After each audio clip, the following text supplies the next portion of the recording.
What's up, YouTube? So I wanted to come through and talk about the Little Mo versus Queen Naija situation. Just chime in and give my thoughts and opinions, my unsolicited thoughts and opinions, and also talk about the situation that happened on like Real Housewives of Atlanta between Eva Marcel, Kandi, and Nene. And it was like a colorism issue that sort of came up a little bit. Um, you know, So first I'm going to talk about the Real Housewives of Atlanta situation because you know, that's pretty straightforward, and I got a lot more to say about the Little Mo versus Queen Naija situation. All right. And, I'm just going to say, I'm not here for Candy's or Nene's colorism complaints. Okay. I'm not here for it. I'm not trying to hear it. I'm really not. Against Eva. I'm not really here for it because because Nene is a low-key colorist herself. All right, like she has a couple of colorist receipts floating out there too. Okay, so I'm not going to be, going to bat, putting on my marching shoes, putting on my cape, and battling the colorism battles of people who are colorists. Okay, like she has on camera called Latoya Jackson Casper the Friendly Ghost. Okay, and she called Claudia Jordan a half-breed. And don't get it twisted, Claudia Jordan is a half-breed to me. Not because she's mixed, but it's because she's a mixed person who perpetuates anti-blackness. I posted some receipts about Claudia Jordan on my channel too. I don't know if you guys saw that or not, but I posted a couple of receipts about her.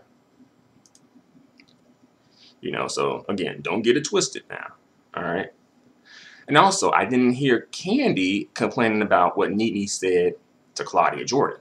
I didn't hear her complain about that, and that was said right in front of Kandi. Just like this situation with Eva happened right in front of Kandi. But she piped up in this situation because she felt a hit to her side because, again, she's a dark-skinned sister. She didn't feel a hit to her side during the Claudia Jordan situation because she ain't a light-skinned mixed chick. And, we all have the right to be self-serving. We do. But the thing is, in this situation, if you're going to be against colorism, okay, be against colorism in all forms. Like, be against it all. Okay? Don't just be against the colorism that affects you. Because at that point, it's just really coming off as if you're trying to get a better position in the system and hierarchy of colorism, which a lot of people do. As quiet as it's kept, a lot of people do that shit. And personally, I'm not here for it. And at that point, I'm just like, just let God's system of karma, let the good Lord's system of karma do its job. All right. And also, you got to be careful. I personally make it a point to, do my best to not support that which does not support me. And I think a lot of people need to get on that train.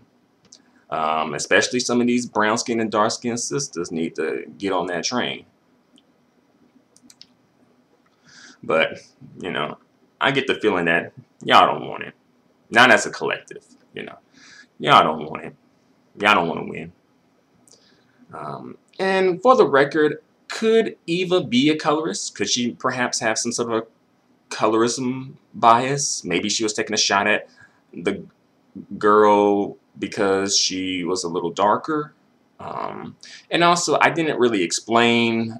There's like a video out there that explains the whole situation, but I didn't want to go into that too much because it'd just take up too much time. So I just assume that you already know what the situation is. Okay.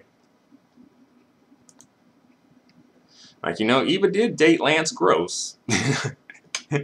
She did date Lance Gross for a good minute there. So she could be. And then some people, oh, they'll be quick to throw up, oh, she's with a like a light skinned dude or something. No, they'll throw that one up real quick. Now with the Lance Gross situation, they'll probably not be so quick to throw that up. You know, okay. They'll use that as her defense. Like, oh, she was with Lance Gross. He's really dark skinned.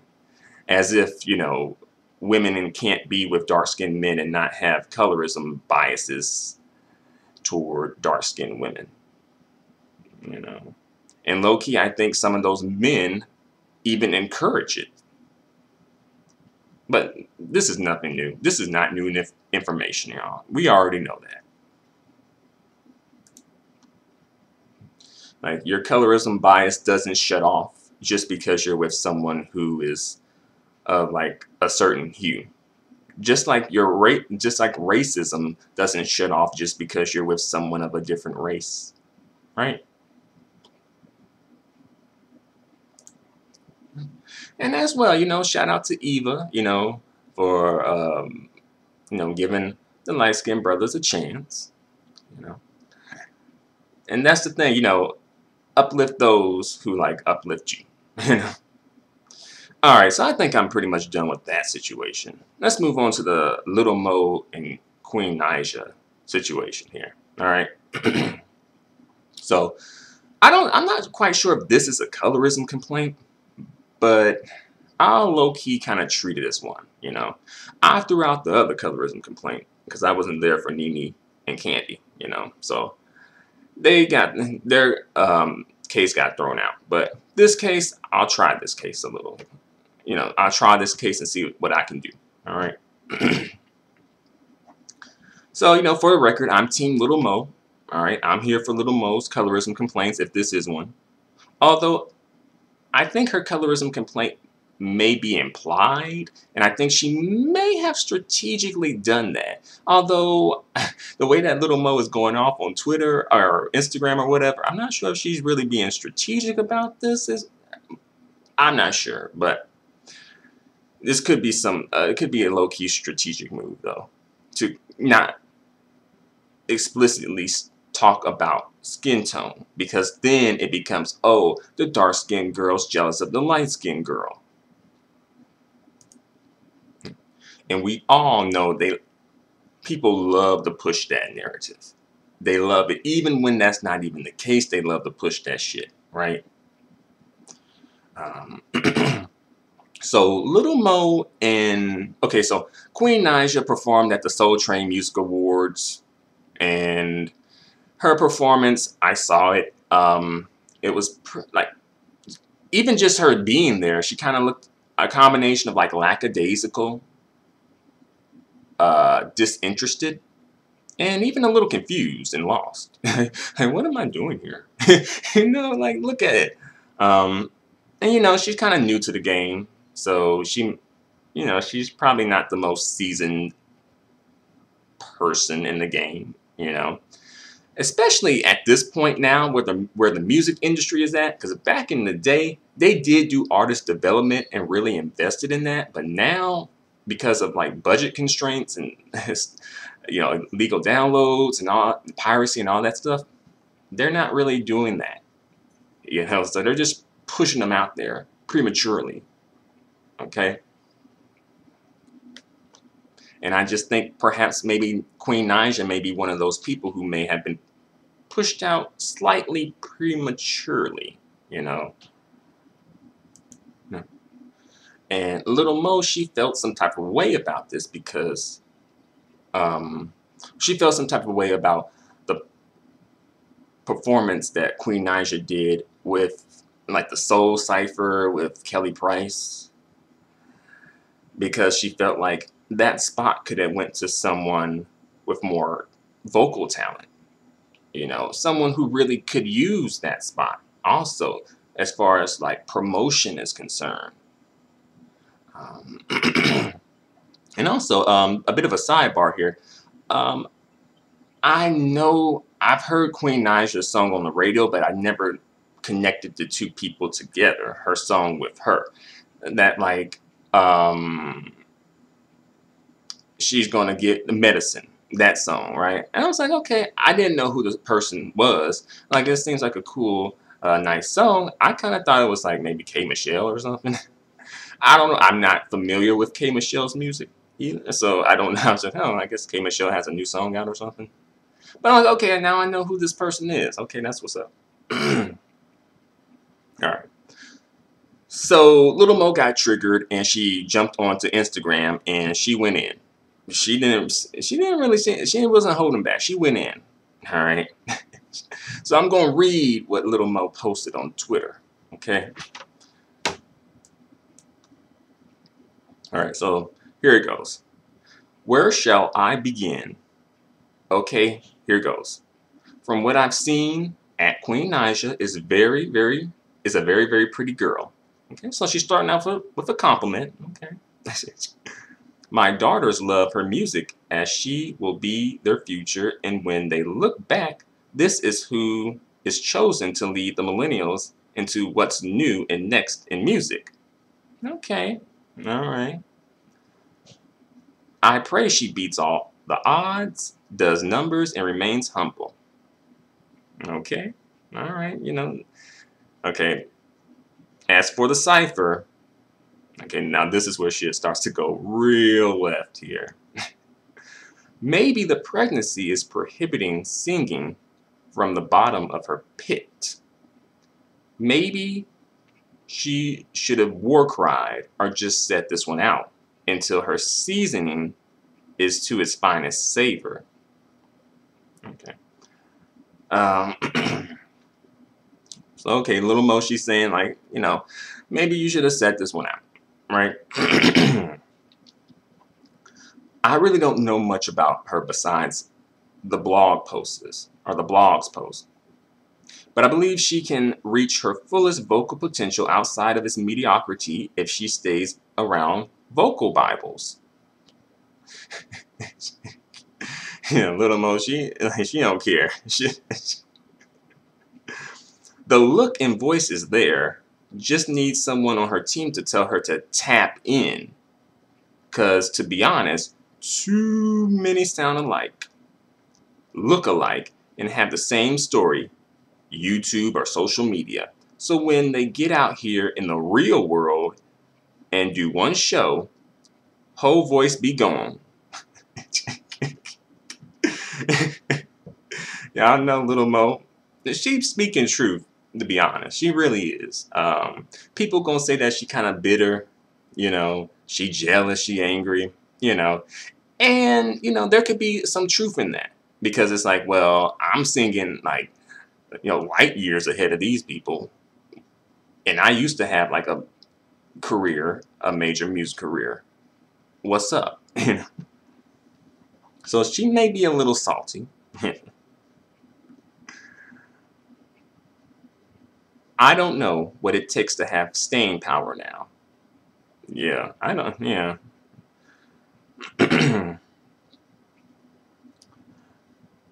And let's see. I don't know what it takes to have staying power now. I know popularity is always first pick. Hopefully this don't go over y'all's heads. But look at both videos and don't judge. Just assess the passion and let me know who made you feel away after they sang and who was just there because they got booked for it. And I don't care how old, washed up a singer I am. Bitch, I'll sing bitches into their bitch, I'll sing bitches into their grave and out of it. So miss me with all that shit. And while you look at it, look up Yeba Smith. She will sing half the world into a fucking ditch. She should have been up there with Kelly and them if we talking teams. Love always, the voice of the committee and pioneer of okay, I don't even know what this means. I don't give a fuck what a bitch got to say. She not then it got cut off.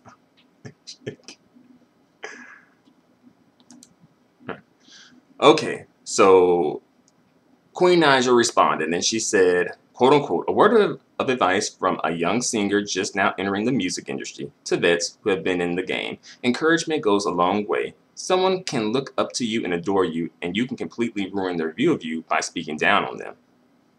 All right. So it looked like Queen Naija seemingly took the high road in this situation. All right. But people came at Little Mo. All right. And then Little Mo clapped back to those people. All right. And Little Mo said, this is how I looked at the comments and DMs today, knowing I pissed so many off with my opinion. LOL, thanks to the blogs that reposted it. It's like Little Mo, she's trying to do some marketing and promotion with this. But didn't repost me uplifting the real ones. True.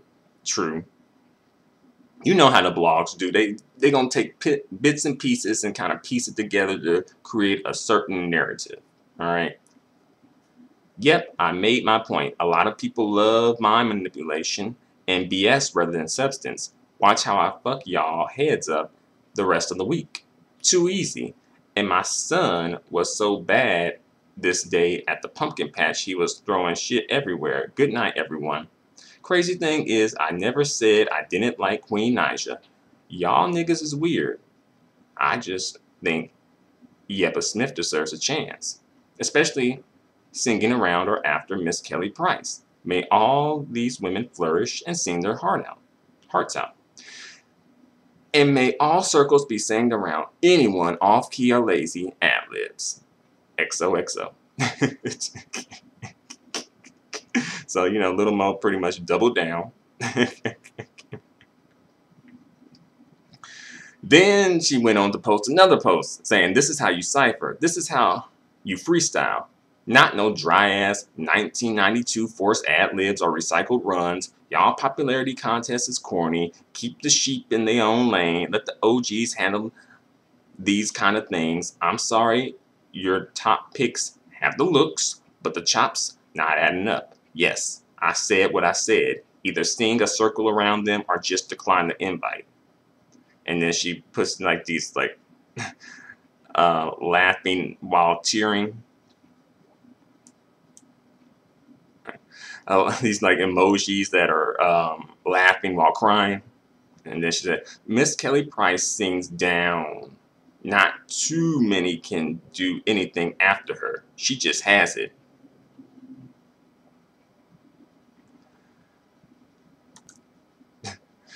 And Little Mo continues with another post.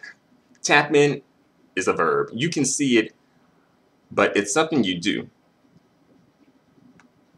And I'm going to skip this part and jump to the comment that someone posted, which is at Little Mo. Still, I get what you're saying, but if Whitney and Patty and Aretha said this about you, or what if Whitney and Patty and Aretha said this about you when you first started? And then Little Mo responds, should have asked last week so I could sift through the soft-ass hoes and the ones that can tap in. Sorry, all y'all look alike. And then someone posted, who that? And then I said, and Little Mo responded, who's who? And then someone responded, who's your mama? An old singer from Love and Hip Hop? And then Little Mo responds, nah, an old singer that will sing the Invisible Crown off sis and tag her ass bestie. And tag a long ass bestie. Alright, so that's pretty much all the Twitter shit. Well, Instagram shit. Okay? So, y'all kind of see what's popping off there, okay? Now, I'll say long story short, I think Little Mo has a point, but of course, because of the way that she expressed her point, people are going to automatically derail the conversation. But even if she did express her point very politically correct, very on the respectability politics, it would still be undermined and cast aside, and people just wouldn't really care, So I think Little Mo was just like, since that's going to happen anyway, let me just go the fuck in. And I completely understand that, because like I said, people ain't trying to hear it. So when they ain't trying to hear you, You got to make them hear you. You know. Although I wish Little Mo, like the people who she was suggesting, some were black, but some were not black, and I kind of felt like maybe she should have just suggested only black women who looked a certain way. That's why I kind of think this may not be completely a colorism complaint. Although I know that some people will spin this as a colorism complaint in order to make this seem as a way to sort of undermine her, you know. And I see what could possibly come from that. I know how that can possibly play out. All right. So long story short, I think Little Mo should have just been suggesting, black female singers who are not getting the shine that they deserve. Like say like Fantasia Barrino or Jasmine Sullivan, et cetera, right? And also, with the Queen Naija situation, they always seem to have space for exotical female in black spaces for some reason. Notice that. And you know who's ushering them in. Let's be real. We all know who's ushering in these exotical females, all right? But you notice you're more likely to see an exotical female in these spaces versus an exotical male, right? Why do you think that is? Like, low-key, they want to replace the brown-skinned, dark-skinned black women, okay? But they make sure not to usher in their own replacement, all right?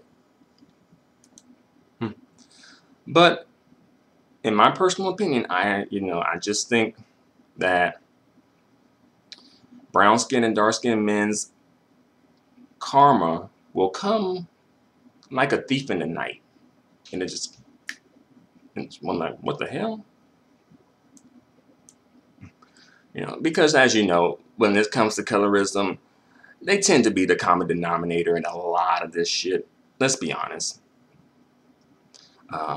Queen Naija does have like a couple of colorism receipts. I think at least one of her being colorist against, I believe, a dark-skinned female who may have bullied her or something like that. Or she used to be bullied back in like grade school or something, and she spoke about it, and she called like a black girl like a nappy-headed, or called a black girl nappy-headed.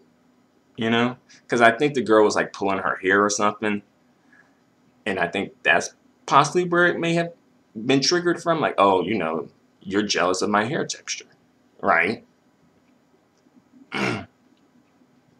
So, and Queen Naija spoke on this actually. She addressed this. This came up, and she said the following, quote unquote, "I did a video with my ex-husband, and we were talking about bullying. And on that video, I said, I always got bullied by, like, black girls. And I mentioned nappy-headed. They used to pull my hair, things like that. And those were the only kind of girls I would get bullied by." Okay? Then she goes on to say, "Maybe it's something I shouldn't have said, but I feel like I'm a black woman, too. I see black women speak on other black women all the time. They can call each other nappy-headed, this and that. But you won't call them colorists because they're dark-skinned." So basically, it's kind of like, well, y'all call yourselves nappy-headed. Kind of like how white people be like, well, y'all call yourselves niggers. But I do think this is interesting. I'm not sure how Queen Naija identifies. Based on this post, though, it seems like she's identifying as a black woman. Okay, so I think she may identify and consider herself a black woman. As far as her mix is concerned, I think from what I gathered, I think she's a mixture from of African American, Italian, and Arabic. I think she has an Arab father and an Italian African American mom, I think. So, quote unquote, she's an exotical. All right. And I'll say, I don't think Queen Naija is just like drop dead gorgeous, the most beautiful woman that's ever walked the earth. But I think she looks good though, you know. And I definitely think, you know, when it comes to this brown skin and dark skin dudes, I think they'll be definitely lusting after her and uplifting her. Heck, I even saw like, this is random.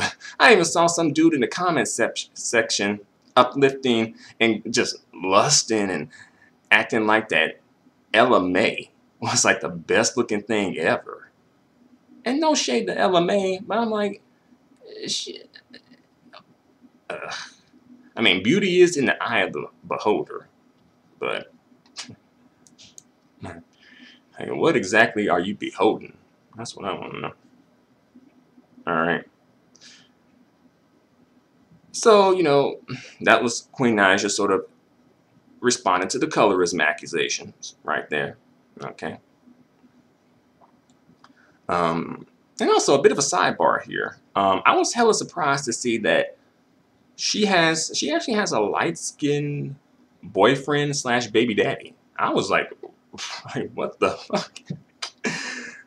Are you serious? Like, really?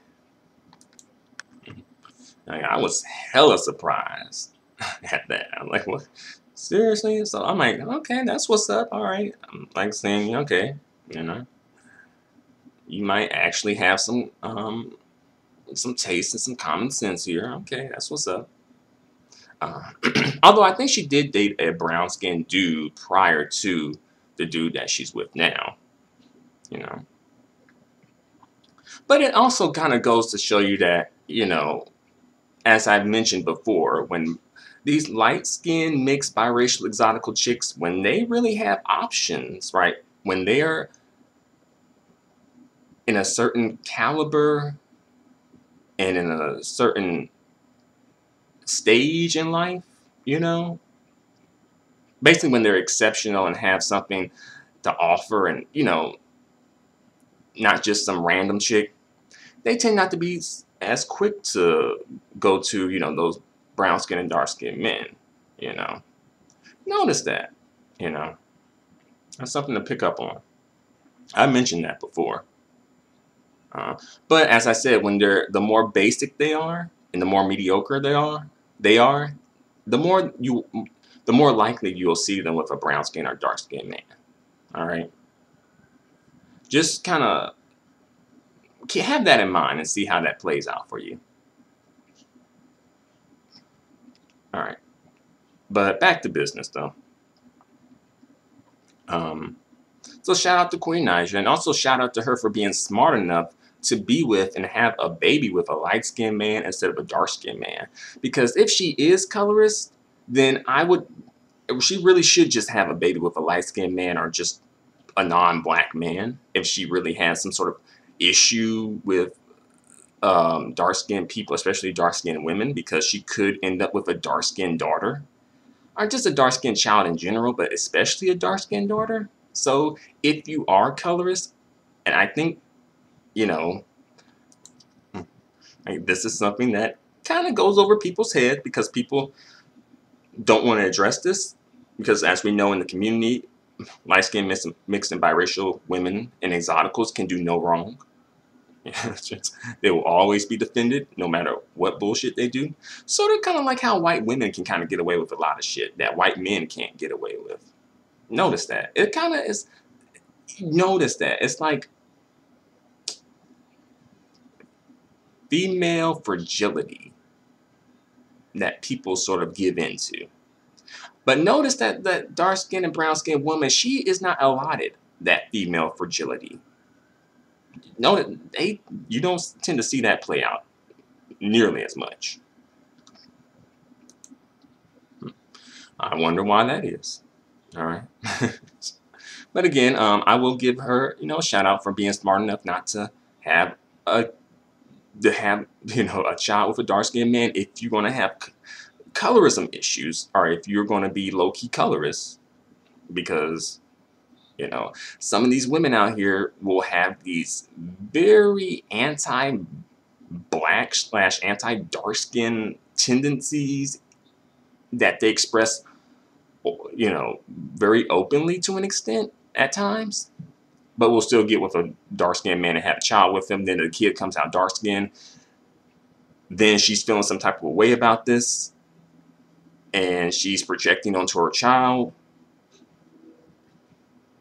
And the thing is, we always call out like the dark-skinned moms when they doing colorism, and that is that is something to note. That is valid, all right. But people hardly ever call out the light-skinned mixed and biracial women who engage in this activity too. That's the thing. No one calls that out, all right. As well, when this whole situation between Little Mo and Queen Naija goes down, it's going to be, oh, the jealous brown-skinned, dark-skinned chick versus the pretty light-skinned mixed biracial exotical woman or chick, right? And I have a video where I kind of am, where I pretty much just explore this whole jealousy situation and really break it down between the light-skinned females and the dark-skinned females. And I come at it from a different angle than it's usually addressed, okay? But I think I've said all I have to say for the time being. So thank you very much for watching. Please feel free to comment. And catch you in the next video. Until then, adios and goodbye for now.